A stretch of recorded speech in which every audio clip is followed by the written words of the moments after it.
اعوذ باللہ من الشیطان الرجیم بسم اللہ الرحمن الرحیم۔ السلام علیکم دوستو، آج کی ویڈیو میں ہم دجال کا تذکرہ کریں گے۔ دوستو، دجال کا ٹاپک ایک بہت ہی طویل ٹاپک ہے، لہٰذا ہم اس کو 2 یا 3 ویڈیوز میں مکمل کریں گے۔ آپ سب دوستوں سے گزارش ہے کہ اس ویڈیو کو مکمل سنیے، آپ کے تمام سوالات کلیئر ہو جائیں گے انشاءاللہ۔ آج کی ویڈیو میں ہم جانیں گے کہ دجال کون ہے، اس کا اسلام میں کیا تصور ہے، اس کی شکل و صورت کیسی ہوگی، دجال کے حالات و واقعات، اس کی جنت و جہنم کیسی ہوگی، نیز دجال کتنا طاقتور ہوگا، یہ بھی جانیں گے۔ دوستو، میری یہ ویڈیو حدیثوں پر مبنی ہوگی اور جو حدیث میں آپ کے سامنے بیان کروں گا اس کا حوالہ بھی آپ کو لکھا ہوا سکرین پر مل جائے گا۔ دجال یا مسیح دجال مسلمانوں کے نزدیک ایک شخص کا لقب ہے جو قیامت کی بڑی علامتوں میں سے ایک اور قرب قیامت آخری زمانہ میں ظاہر ہوگا۔ دجال قوم یہود سے ہوگا۔ ہر نبی نے اس کے فتنے کے بارے میں اپنی قوموں کو بتایا ہے، مگر حضرت محمد صلی اللہ علیہ وآلہ وسلم اس کے فتنہ کو انتہائی وضاحت سے بیان فرمانے کے ساتھ ساتھ بہت سی نشانیاں اور اس سے بچاؤ کے طریقے اپنی امت کو سمجھا دیے ہیں۔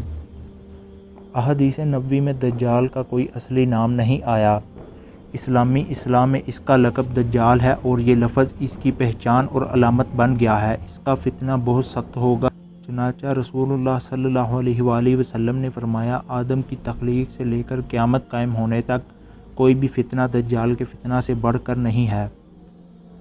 دجال لفظ کا اصل مادہ دال جیم لام سے ہے۔ دجال کا لفظ اس مادے سے فعال کے وزن پر مبالغہ کا صیغہ ہے۔ دجل کا مطلب ہے ڈھانپ لینا، لپیٹ لینا۔ دجال اس لیے کہا گیا ہے کیونکہ اس نے حق کو باطل سے ڈھانپ دیا ہے، اس لیے کہ اس نے اپنے جھوٹ، ملمہ سازی، فریب کاری کے ذریعے اپنے کفر کو لوگوں سے چھپا لیا ہے۔ ایک قول یہ ہے کہ وہ اپنی فوجوں سے زمین کو ڈھانپ لے گا، اس لیے اسے دجال کہا گیا ہے۔ اس لقب میں اس بات کی طرف اشارہ ہے کہ دجال اکبر بہت بڑے فتنوں والا ہے۔ وہ ان فتنوں کے ذریعے اپنے کفر کو ملمہ سازی کے ساتھ پیش کرے گا اور اللہ تعالیٰ کے بندوں کو شکوک و شبہات میں ڈال دے گا۔ نیز یہ کہ اس کا فتنہ عالمی فتنہ ہوگا۔ دجال عربی زبان میں جعل سازی، ملمہ ساز اور فریب کار کو بھی کہتے ہیں۔ دجل کسی نقلی چیز پر سونے کا پانی چڑھانے کو بھی کہتے ہیں۔ دجال کا یہ نام اس لیے رکھا گیا ہے کہ جھوٹ اور فریب اس کی شخصیت کا نمایاں ترین وصف ہوگا۔ اس کے ہر فعل پر دھوکہ دہی اور غلط بیانی کا سایہ ہوگا۔ کوئی چیز، کوئی عمل، کوئی قول اس شیطانی عادت کے اثرات سے خالی نہ ہوگا۔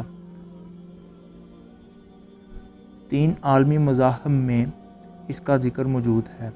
دنیا میں موجود 3 بڑے آسمانی مذاہب یعنی اسلام، یہودیت اور عیسائیت کے ماننے والے جو دنیا کے غالب اکثریت بھی ہیں، ایک ہستی کا انتظار کر رہے ہیں جو آخری زمانہ میں ظاہر ہوگی اور انسانیت کے لیے نجات دہندہ اور مسیحا ثابت ہوگی۔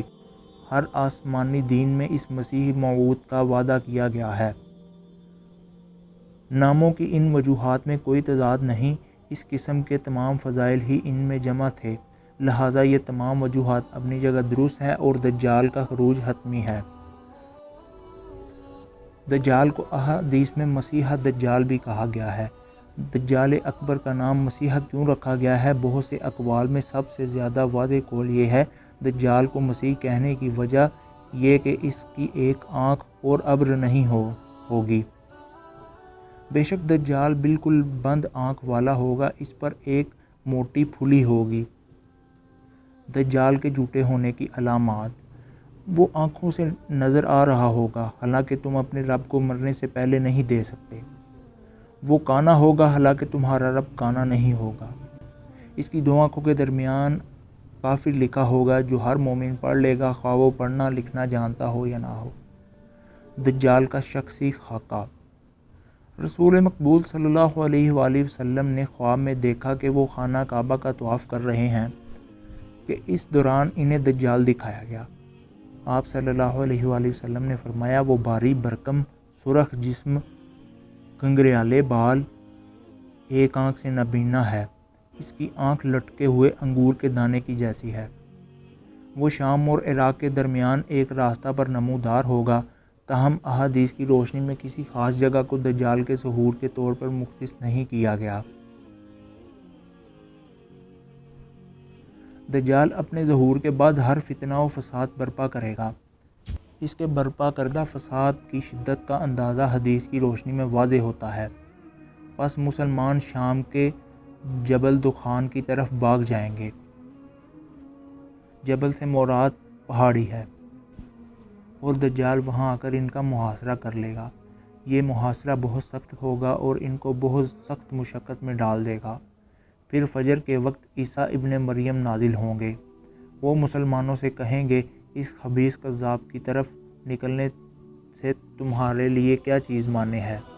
مسلمان کہیں گے، یہ شخص جن ہے، لہٰذا اس کا مقابلہ کرنا مشکل ہے۔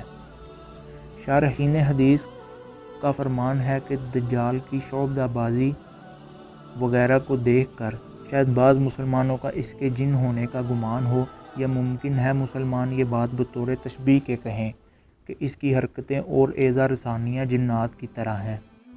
دجال کی دعوت۔ دجال اپنے آپ کو سب سے پہلے نبی کہے گا، پھر خدائی کا دعویٰ کرے گا۔ اپنے پیدا کردہ زبردست شکوک و شبہات میں انسانیت کو پھنساتا چلا جائے گا۔ اپنے آپ کو دجال نہیں بلکہ خدا کہے گا۔ نبی اکرم صلی اللہ علیہ وآلہ وسلم نے فرمایا، جو دجال کی خبر سن لے وہ اس سے دور رہے۔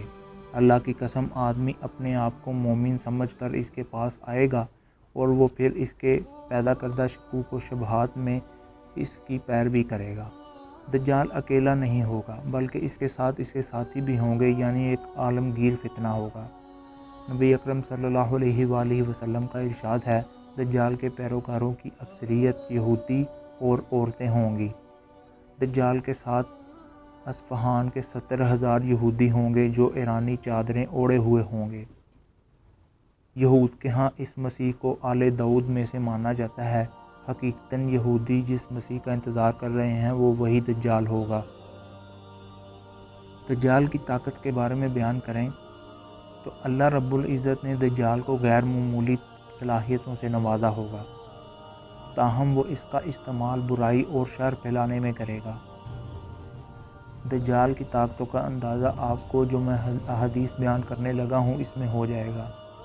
اس کے پاس آگ اور پانی ہوں گے۔ جو آگ نظر آئے گی وہ ٹھنڈا پانی ہوگا، اور جو پانی نظر آئے گا وہ آگ ہوگی۔ اس کے پاس روٹیوں کا پہاڑ اور پانی کا دریا ہوگا، مطلب یہ کہ اس کے پاس پانی اور غذا وافر مقدار میں ہوں گے۔ نبی صلی اللہ علیہ وآلہ وسلم نے فرمایا، ان باتوں کے لیے وہ نہایت حقیر ہے، لیکن اللہ اسے اس کی اجازت دے گا تاکہ لوگوں کو آزمایا جا سکے، وہ اللہ پر یقین رکھتے ہیں یا دجال پر۔ اور پھر دجال اپنے ساتھ ایک دریا اور آگ لے کر آئے گا، جو اس کی آگ میں پڑے گا اس کو یقیناً اس کا صلہ ملے گا، اور جو اس کا بوجھ کم کر دیا جائے گا، لیکن جو اس کے دریا میں اترے گا اس کا بوجھ برقرار رکھا جائے گا اور اس کا صلہ اس سے چھین لیا جائے گا۔ صحابہ کرام رضی اللہ تعالیٰ عنہ نے فرمایا، یا رسول اللہ صلی اللہ علیہ وآلہ وسلم، وہ اس زمین پر کتنی تیزی سے چلے گا؟ آپ صلی اللہ علیہ وآلہ وسلم نے جواب دیا، جس طرح ہوا بادلوں کو اڑا لے جاتی ہے۔ دوستو، اب دجال کی سواری کے بارے میں تذکرہ کرتے ہیں۔ وہ دجال ایک گدھے پر سوار ہوگا۔ اس گدھے کے کانوں کے درمیان 40 ہاتھوں کا فاصلہ ہوگا۔ اللہ تعالیٰ اس کے ساتھ شیاطین کو بھیجے گا جو لوگوں کے ساتھ باتیں کریں گے۔ وہ ایک بدو سے کہے گا، اگر میں تمہارے باپ اور ماں کو تمہارے لیے دوبارہ زندہ کر دوں تو تم کیا کرو گے؟ کیا تم شہادت دو گے کہ میں تمہارا خدا ہوں؟ بدو کہے گا، ہاں۔ چنانچہ 2 شیاطین اس بدو کے ماں اور باپ کے روپ میں اس کے سامنے آ جائیں گے اور کہیں گے، ہمارے بیٹے، اس کا حکم مانو، یہ تمہارا خدا ہے۔ دجال آئے گا لیکن اس کے لیے مدینہ میں داخل ہونا ممنوع ہوگا۔ وہ مدینہ کے مضافات میں کسی بنجر علاقے میں خیمہ زن ہوگا۔ اس دن بہترین آدمی یا بہترین لوگوں میں سے اس کے پاس آئے گا اور کہے گا، میں تصدیق کرتا ہوں کہ تم وہی دجال ہو جس کا حلیہ ہمیں اللہ کے نبی نے بتایا تھا۔ دجال لوگوں سے کہے گا، اگر میں اسے قتل کر دوں اور پھر زندہ کر دوں تو کیا تمہیں میرے دعوے میں کوئی شبہ رہے گا؟ وہ کہیں گے نہیں۔ پھر دجال اسے قتل کرے گا اور پھر اسے دوبارہ زندہ کر دے گا۔ وہ آدمی کہے گا اب میں تمہاری حقیقت کو پہلے سے زیادہ بہتر جان گیا ہوں۔